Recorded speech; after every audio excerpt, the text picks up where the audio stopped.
गणे नारायणे रुद्रे अंबिके भास्करे तथा भिन्ना भिन्न न कर्तव्यं पंचदेव नमस्तुते। आम सनातन धर्म रे पांच प्रकार उपासना पद्धति बा पांचटा संप्रदाय रही। जथा जी विष्णु को बा विष्णुंकर जेते अवतार राम कृष्ण परशुराम नृसिंह एमानकु जो माने उपासना करंती से मानंकु वैष्णव बोली कहा जाए। जे शिवं को उपासना करे बा शिवर अंशरे जात हनुमान इत्यादि उपासना करे बा रुद्रर विभिन्न रूप को उपासना करे तांकु शैव बोली कहा जाए। जे देवी उपासक जे महामायार उपासक जे दुर्गा को उपासना करे नवरात्रि व्रत करे एवं जे शक्ति उपासक तांकु शाक्त बोली कहा जाए। जे गजानन गणपति उपासक तांकु गणपत्य बोली कहा जाए। कारण वेद रे गणेश को परम ब्रह्म रूप रे वर्णना करा जायछि। ओम गणानां त्वां गणपतिगुं हवामहे निधीनां त्वां निधिपतिगुं हवामहे प्रियाणां त्वां प्रियपति इत्यादि मंत्र द्वारा वेद रे तांकु परमात्मा परमेश्वर बोली वर्णना करा जायछि।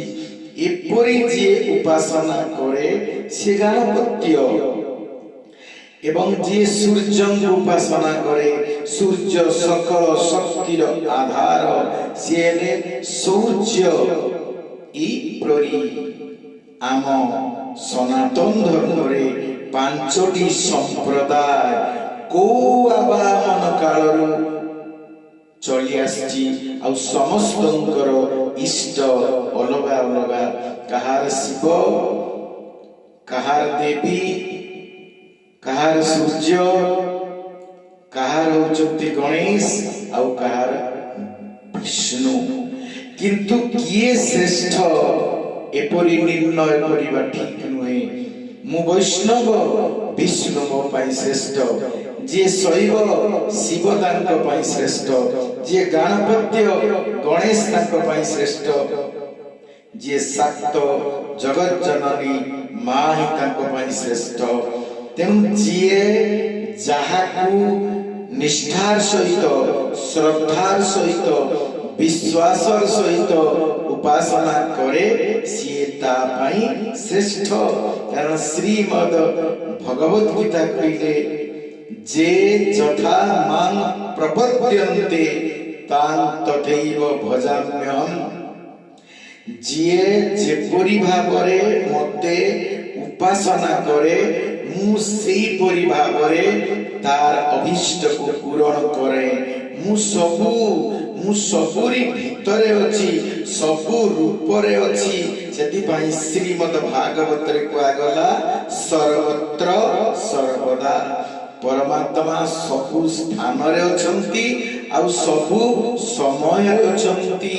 आमे परा पिला दिनरु एक कथा गीत गाऊ जल स्थल वन गिरि आकाश तुम्भ लीला सबुठारे प्रकाश। जल स्थल सबुठी तुमे अछ। यजुर्वेद कहिले ईशावास्यं इदं सर्वं भगवान सर्वत्र विद्यमान।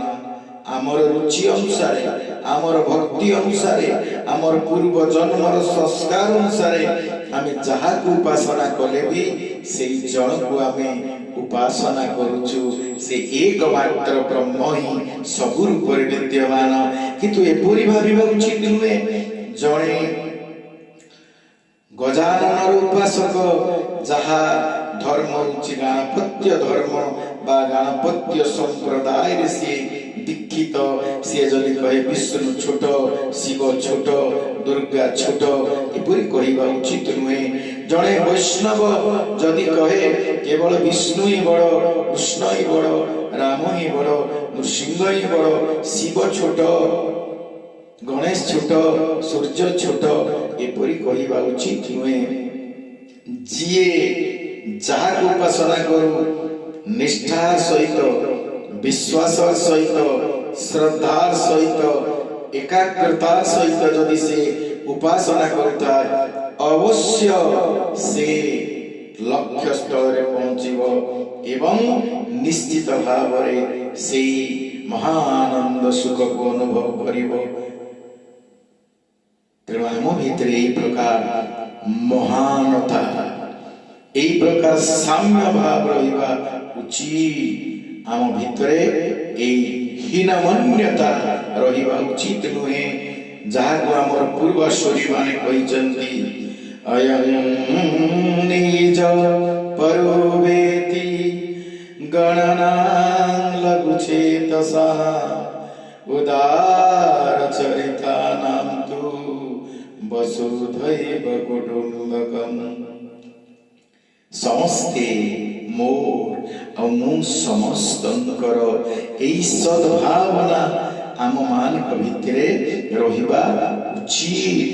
ତେବେ ଯାଇ ଆମେ ସମ୍ପ୍ରଦାୟର ଊର୍ଦ୍ଧ୍ୱରେ, ହୀନମନ୍ୟତାର ଊର୍ଦ୍ଧ୍ୱରେ ଏକ ମହାନ ଚିନ୍ତା ଚେତନାରେ ନିଜେ ଉଦ୍ବୁଦ୍ଧ ହେଇ ସମାଜକୁ ଉଦ୍ବୁଦ୍ଧ କରିପାରିବା ଆଉ ସମସ୍ତଙ୍କୁ ଆମେ ଉଚିତ ମାର୍ଗ ଦେଖାଇ ପାରିବା। ତେଣୁ ହେ ଉପାସକ ଗଣ, ତୁମର ଇଷ୍ଟ ଯିଏ ହଉ, ତୁମର ଉପାସନା ପଦ୍ଧତି ଯାହା ହଉ, ତୁମେ ସେଇଥିରେ ଯାଅ, ସେଇଥିରେ ହିଁ ସିଦ୍ଧି ହବ। ଆଉ କାହାର ଉପାସନା ପଦ୍ଧତିକୁ ନିନ୍ଦା କରନି, ଘୃଣା କରନି, ସମାଲୋଚନା କରନି। ଏତିକି ହଉଛି ମୋର ସମସ୍ତଙ୍କ ଠାରେ ପ୍ରାର୍ଥନା।